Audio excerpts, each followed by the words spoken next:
যে ঘটনাটা মা বললো আমি বাড়ি এসে শুনে পুরো সব।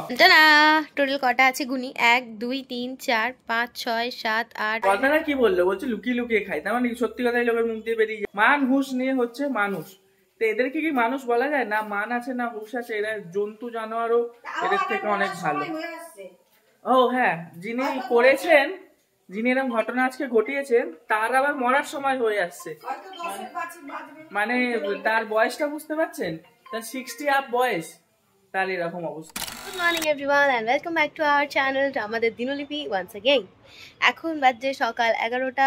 আমি স্নান করে রেডি হয়ে গেছি বেরোবো বলে। সম্রাট অনেক আগেই বেরিয়ে গেছে, কারণ ওর বেরোনোর টাইম থাকে সকাল 10টা। আমি এদিকে ইন্ট্রো দিচ্ছি আর ওদিকে একজন মিস্ত্রি দাদা আমাকে দেখছে। উনি ভাবছে যে ফোন নিয়ে কি করছে, এখন উনি নিজেও জানে না যে অ্যাকচুয়ালি আমি ওনাকেই শ্যুট করছি। আর আপনারা তো দেখেইছেন কালকে ঠাকুর ঘরে হাওয়া বলছি পাখা লেগে গেছে।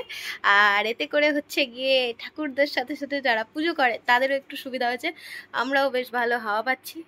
আর গোপালকে আজকে স্নান করানো হয়নি, নাকি একই জামা পরিয়ে দেওয়া হয়েছে ভগবান জানে। কালকে ওকে আমি অন্য জামা পরাবো ভেবেছিলাম, আর কালকে রাত্রেবেলা আমি এই জামাটাকে পরিয়ে দিয়েছিলাম। আজকে তো স্নান করিয়ে অন্য জামা পরানোর কথা, কিন্তু দেখছি একই জামা পরে আছে। আর ওইদিকে হচ্ছে গিয়ে কনাকে দুটো জামা এনে দিতে হবে, কারণ কনার মাত্র দুটোই জামা আর সেগুলো অনেক হেভি, পরে এই গরমে কষ্ট হচ্ছে বোঝাই যায়। আজকে আমি দুপুরবেলা বাড়িতে এসে না মুখে একটু টমেটো মাখবো। আমার কপালে গালে চারিদিকে প্রচন্ড ট্যান হয়ে গেছে, ট্যান হয়ে হয়ে পুরো মানে কালো দেখতে লাগছে আমাকে। আর নেক্সট ওয়ান আমার 12টার সময়, এখন বাজে 11টা 10। তো আমি ভাবছি যে যাই গিয়ে আমার আইব্রো থ্রেডিংটা করিয়ে নিই। অনেকদিন হয়ে গেছে থ্রেডিং করানো হয়নি, প্রায় 1 মাস ওভার হয়ে গেল। সেই ঘুরতে যাওয়ার আগে করিয়েছিলাম, এবার ভীষণ আনগ্রুমড লাগছে দেখতে। তো সেই জন্য যাই গিয়ে আগে আইব্রোটা করাবো, তারপর পড়াতে চলে যাবো। চলো, অনেক লেট হয়ে গেছে, বেরিয়ে পড়ি। সে কি এখানে ঘর ফাঁকা কেন? ঝিঙ্কিতে জিজ্ঞেস করছে যে কাকিমা কোথায় গেল। আমার তো একই বক্তব্য, কোথায় কাকিমা কোথায় গেল, মানে আমার শাশুড়ি মা কোথায় গেল? কোথাও মানে গল্প করতে গিয়েছে, ঘুরতে গিয়েছে। যাই হোক, আমি বেরিয়ে যাই। ঝিঙ্কিদি এলে বলে দিও যে তোমার বৌমা বেরিয়ে গেছে, রেগে গিয়ে মনের দুঃখে চলে গেছে। তার আগে একটু দেখি ফ্রিজে কিছু মিষ্টি আছে কিনা। আমি বেরোনোর আগে প্রত্যেকদিন আইদার মিষ্টি নালে একটা করে বিস্কুট খেতে খেতে বের। হ্যাঁ সত্যি তো নেই, কোথায় গেল? আমিও তো তাই ভাবছি। নিখোঁজ দিনলিপি বাড়ির কাকিমা নিখোঁজ। আমি কাকিমাকে বলছি ক্যাকিমা। ফ্রিজে কি মিষ্টি আছে দেখি, একটা দুটো মিষ্টি খেতে খেতে চলে যাব। ততক্ষণে চলে আসে কাকিমা। এই যে মিষ্টি, কালো মিষ্টিও দাও। কোথায় গেছে কালো মিষ্টি? সব রকম মিষ্টির মধ্যে আমার প্রিয় হচ্ছে গিয়ে কাঁচাগোল্লা। কাঁচাগোল্লা সব থেকে সিম্পল মিষ্টি, কিন্তু আমার খুবই প্রিয়। কালকে বেকড রসগোল্লা আনা ছিল। এটা বেকড রসগোল্লা না ছানা ধরতে পারবেন না। আমি রসরাজের বেকড রসগোল্লা খেয়েছি, এটা প্রথমবার মৌচাক থেকে আনা হয়েছে, মানে আমাদের মধ্যমগ্রামের এই দুটো ফেমাস মিষ্টির দোকান। রসরাজের তো বেশি ভালো, খারাপ বলবো না, আমার কেমন একটা লাগছে, অত ভালো লাগছে না। রসরাজের বেকড রসগোল্লাটা ভীষণ মানে মালাই দেওয়া, খুব টেস্টি, মুখে দিলেই দারুণ লাগে খেতে। I have just return home. একটু আগেই খেয়ে দিয়ে উপরে আসলাম। এবার একটু এসিটা চালিয়ে দিচ্ছি, কারণ হচ্ছে গিয়ে প্রচণ্ড গরম। এই ভাদ্র মাসটা পুরো গরমে গরমে কাটবে। আবার হচ্ছে ওয়েট করতে হবে দুর্গাপুজোর মাসের জন্য, যখন আবার ওয়েদারটা সুন্দর ঠান্ডা হয়ে যাবে। আচ্ছা, আমার এই লিপস্টিকের শেডটা দেখা যাচ্ছে, কত সুন্দর একটা শেড এসেছে, মানে আমার খুব ভালো লাগছে শেডটা, দেখুন। আমার বেশ ভালো লাগছে শেডটা, কারণ আমার মুখে না চট করে যে কোনো রকম শেড যায় না, কারণ আমি এতটাই ট্যান্ড হয়ে গেছি এখন যে আমার স্কিন টোন অ্যাকচুয়ালি যেটা, তার থেকে 2-3 শেড সবসময় ওপরেই দেখতে লাগে। তো যাই হোক, সমস্ত লিপস্টিক মানায় না। আর ইদানিং আমার কপালে ব্রণ হয়েছে বলে আরও ওই মুখটা কেমন অড লাগছে। আমি সব থেকে বেশি যেটাকে অপছন্দ করি সেটা হচ্ছে কপালের ব্রণ। যাই হোক, এই লিপস্টিকটা আমি দেখাচ্ছি কিভাবে আমি এই কালারটাকে এনেছি। এই লিপ শেডটা তৈরি করার জন্য আমি প্রথমে এই লালটা মেখেছি, তারপরে হচ্ছে গিয়ে এই ব্রাউনিশ শেডটা একটু দিয়েছি, তারপরে হচ্ছে গিয়ে এই মফ শেডটা একটু দিয়েছি। তারপরেও যখন আরও ভাল লাগছে না, মানে অতটা ভাল লাগছে না, তখন আরেকবার আমি এই শেডটা দিয়ে দিয়েছি। এই 4টে শেডকে মিশিয়ে আমি তৈরি করেছি এই শেডটা।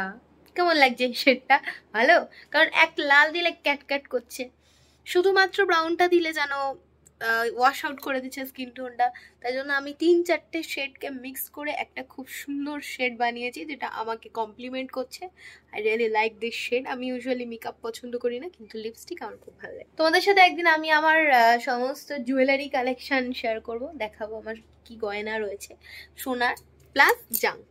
জাঙ্ক সোনা মিলিয়ে একটা জুয়েলারি কালেকশন দেখাবো। তার আগে আজকে আমি তোমাদের সাথে আমার একটু লিপস্টিক কালেকশনটা শেয়ার করি। আমার দেখাতে খুব ইচ্ছে করছে যে আমার কাছে কি কি লিপস্টিক আছে। শেডস প্রচুর আমার কাছে, মানে সব রকমের শেড আমার কাছে পেয়ে যাবে, কারণ যেই শেডগুলো আমার মুখে মানায় না সেগুলো আমি কিনি, লিপ লাইনার টিপ লাইনার দিয়ে চালিয়ে দিই, কাজ চলে যায়। আজকে আমি আবার নতুন অন্য ইয়াররিংও পরেছি।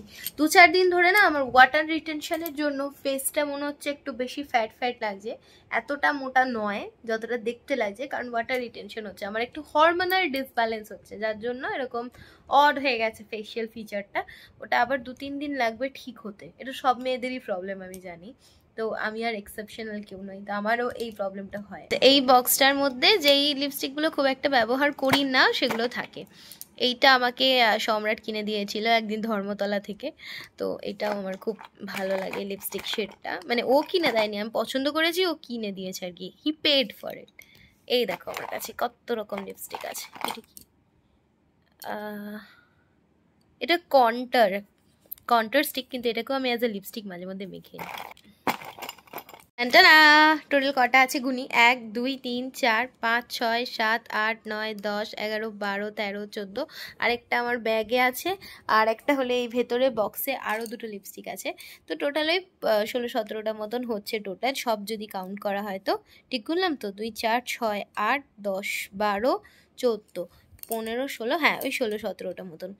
তো এবার এইখানকার সিমিলার শেডগুলোকে আমি আলাদা করি। এটা হচ্ছে একটা রেড শেড, খুব সুন্দর একটা রেড শেড, যেটা আমাকে খুব ভালো লাগে।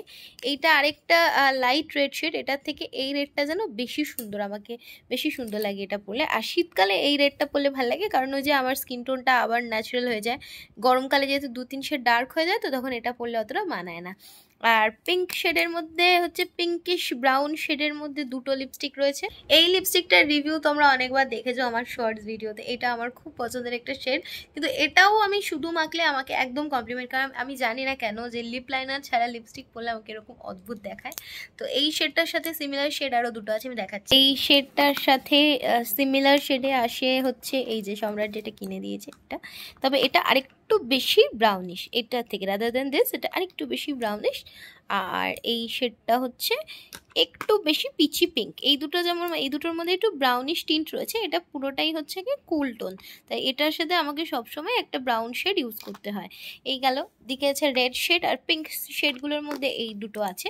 আর এদিকে আছে একটা পার্পল শেড, পার্পলটার সাথে আমি সবসময় এই রেডটা পেয়ার করে পরি, তো এটা খুব সুন্দর একটা কি বলবো, ওয়াইন কালার মতো একটা ভাইব এনে দেয়, খুব ভাল লাগে দুটো একসঙ্গে পরলে। আর ব্রাউন শেডের মধ্যে এই একটাই রয়েছে আপাতত, এই কফি শেডটা আমার খুব পছন্দ। আমি এইটাকে as usual most of the time ব্যবহার করি। এই কফি শেডটার সাথে আমার কোনো লিপস্টিকের তুলনা হবে না। এই কফি শেডটা আমাকে যেমন কমপ্লিমেন্ট করে, এই মভ শেডটাও আমাকে কমপ্লিমেন্ট করে, এই দুটো। আর আরও দুটো ব্রাউন আছে, এইটা হচ্ছে জুডিও থেকে নেওয়া, এটা একটা লিপ প্লাম ব্রাউন কালারের, কিন্তু লিপ গ্লস। আর এগুলো হচ্ছে লাইট শেডের ব্রাউন শেড, এগুলোকে লিপ লাইনার দিয়ে পরলে কাজ চলে যায়। আর এইদিকে দুটো রাস্টি শেড রয়েছে, সেটা হচ্ছে এই দুটো, L18 আর ব্লু হেভেন সুপার স্টে না হাইপার স্টে। L18 আর ব্লু হেভেন দুটোই হচ্ছে গিয়ে এগুলো আন্ডার রেটেড ব্র্যান্ড, আমাদের খুব ভাই ব্র্যান্ড। তো এই কটা শেড আমার কাছে রয়েছে। আর এটা একটা লিপ গ্লস, এটা সবার সাথেই চলে। আর যেই শেডটা শুধু পরে মানায় না, সেটার সাথে লিপ গ্লস মেরে দিই, সবই চলে যায় কাজ। লিপস্টিকগুলো মোস্ট অফ দ্য টাইম এইখানে থাকে, কিন্তু বিষয়টা হচ্ছে এখানে যে লিপস্টিকগুলো থাকে সেগুলো তো রেগুলার ইউজ করি, আর যেগুলো বক্সে থাকে, মানে যেগুলো ধরুন এখন মাখবো না, তখন ওগুলো বক্সে থেকে যায়।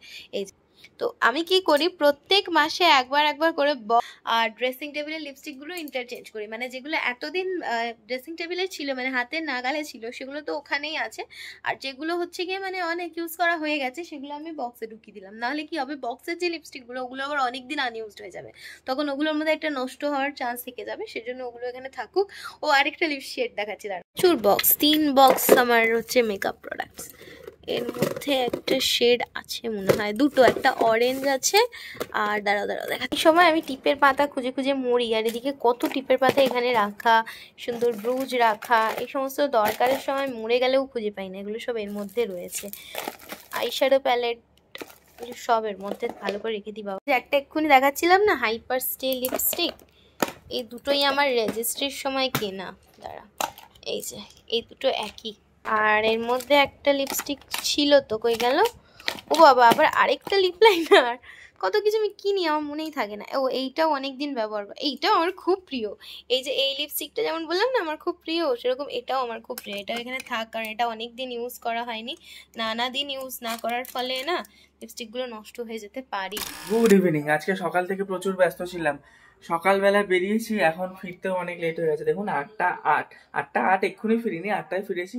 8 মিনিটের মধ্যে ফ্রেশ হয়ে রেডি হয়ে আপনাদের কাছে চলে আসলাম। আজকে অফিস ফেরত দেখলাম বাইপাস রোডটা পুরো এই প্রতিবাদ মিছিল বেরিয়েছে, জানেন? অ্যাপেলো থেকে, হসপিটাল থেকে বা বাইপাস রোডের উপরে যতগুলো নার্সিং হোম হসপিটাল আছে সমস্ত ডক্টর, নার্স, আয়া সমস্ত সব রাস্তায় বেরিয়ে একদম বাইপাস, আপনারা ধরুন একদম চিংড়িঘাটার আগে থেকে আমাদের একদম অ্যাপোলো অব্দি, মানে বেঙ্গল কেমিক্যাল অব্দি কতটা ডিস্টেন্স, যারা কলকাতার বাইপাস রোড চেনেন তারা বুঝতে পারবেন।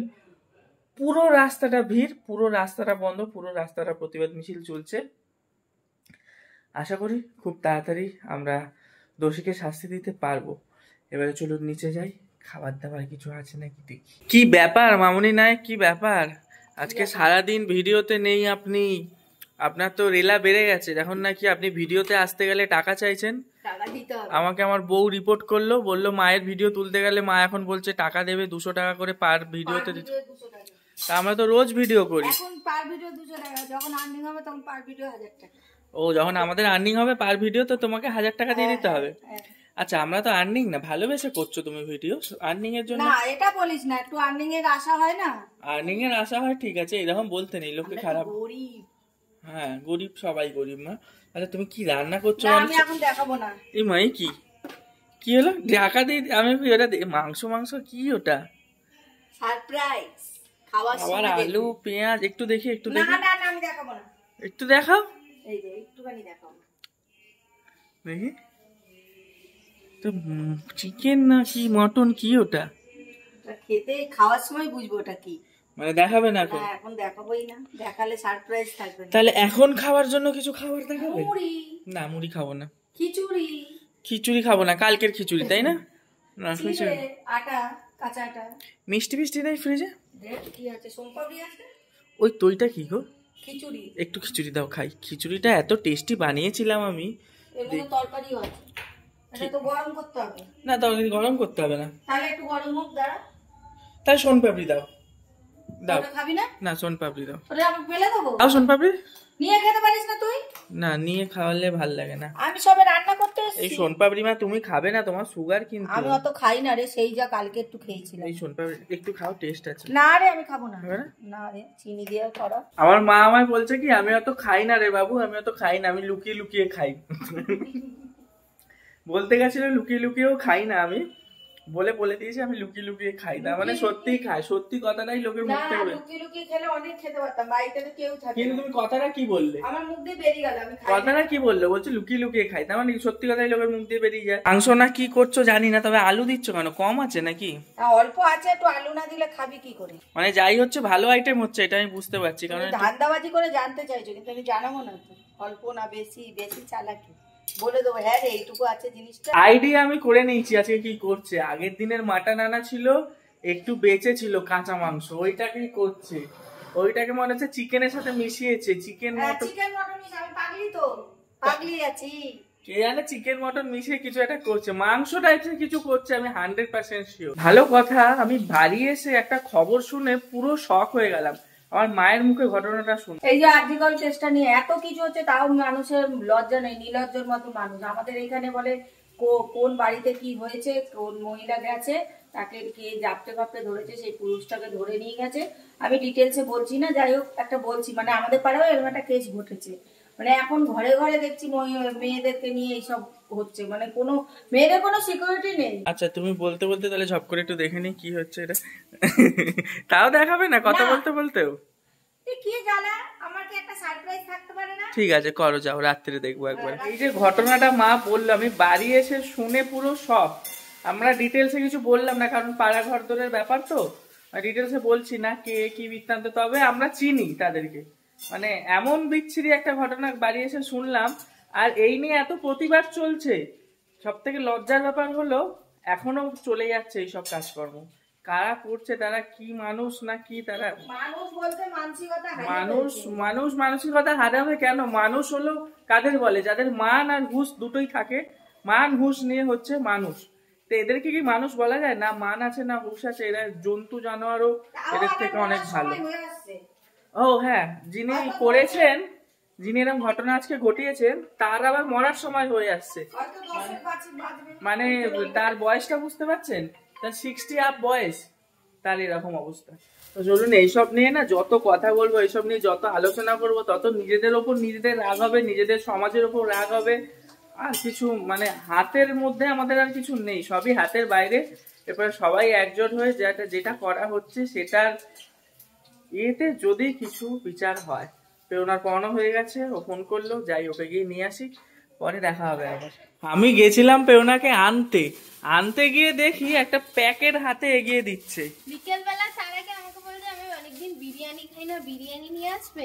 বিকেলে না, দুপুরে বলেছিলাম না, বিকেলে। সন্ধ্যাবেলা তা তুমি আজকে কেন? আমি এমনি বলেছি খাই না, একদিন নিয়ে আসবে। এবার আসার পথে আমার চোখে পড়লো দোকান, ওই জন্য আমি ভাবলাম নিয়ে যাই। আমি ভেবেছিলাম তুমি পরে একদিন আনবে, হয়ে যাবে। তা বলে এবার ওকে আমি জিজ্ঞেস করলাম তুমি টিফিন কিছু খেয়েছো? বলছে না আমি কিছু খাইনি। আমি হ্যাঁ। বললাম, তাহলে নিয়ে যাই অল্প অল্প, সবাই কেউই টিফিন খায়নি, ভাই ওই সময়টা ফেরে ও একটু টিফিন করে নিতে পারবে। সত্যি টিফিন খাইনি কিছু। হ্যাঁ, একটু করে টিফিন অন্তত আমাদের হয়ে যাবে, আর বিরিয়ানি খাওয়ার স্বাদটাও বুঝবে। আর তোমার শাশুড়ি একটা কি স্পেশাল রান্না করছে, আমাকে সেটা দেখাচ্ছে না, বলছে হয়ে গেলে একদম ওটা জানাবে। আমি জানি কি রান্না হচ্ছে। তুমিও জানো? এ অনেকক্ষণ ধরে চেষ্টা করছিল একটা না, বিরিয়ানিকে চেষ্টা না। 3 ভাগ করার, বুঝতেই পারছে না। চেষ্টা না, এবার ওকে আরেকটু দিতে হবে কিনা ওকে। আমার না, না, অনেক হয়ে গেছে। ভাগ করাটাই মুশকিল এখন। চিকেনটা কি দেবো সেটাই ভাবছি। চিকেন চিকেন দাও না, অল্প তোরা অল্প নে না, অল্প দিয়ে দে একটুখানি। অল্প অল্প খেয়েছি রে, সবাই টিফিন খেলে এটা কত টাকা বিরিয়ানি? 100 এ বাবা, ভালো চালটা তো নয় তো। 100 টাকার বিরিয়ানি। হ্যাঁ গো, চালটা অতটা ভালো না। আছে? ভালো না। ওই নতুন দোকানে কেউ 100 টাকার বিরিয়ানি নেয়? আমি স্টেশনে 60 টাকার বিরিয়ানি নিয়ে আসবো। এ বাবা, ওটা ভালো না মা। না, ওরা আমি চাল মনে হচ্ছে, বলিস না। আমার মা বিরিয়ানিটা হাত দিয়ে ধরলো, ধরে আবার গায়ে মুছে নিল। মুখতে গিয়েও হাতটা সরিয়ে তাহলে মুছতে যাবে কেন তুমি গায়ে? মনে নেই। কি অবস্থা! না চলো খাই, মা একটু খাও, ঠান্ডা না, তোরা খা। খাও একটু, খাও না, একটু টেস্ট করো। সুন্দর বিরিয়ানি খেলাম, বিরিয়ানিটা কম হলে কি হবে, খুব তৃপ্তি করে খেলাম। আর আজকে বলেছি ম্যাডাম আজকেই নিয়ে চলে আসবে, আমি পুরো সারপ্রাইজ হয়ে গেলাম। দেখছি একটা বক্স নিয়ে আসছে, হচ্ছে মিষ্টি ভালোবাসে, হয়তো মিষ্টি আনছে। মিষ্টি অতটা? হ্যাঁ, তারপর ভাবলাম অতটা মিষ্টি, আবার বক্সটা এরকম হেলানো, মানে এরকম কাত করা, এরকম মিষ্টি এরকম কাত করে আনবে না, মিষ্টি এইরকম ভাবে আনা হয়। চলুন অল্প করে বিরিয়ানি খেলাম, মনটা তো শান্তি হলো। Very good. Bye bye, good night. কালকে দেখা হবে আবার নতুন ভিডিও নিয়ে।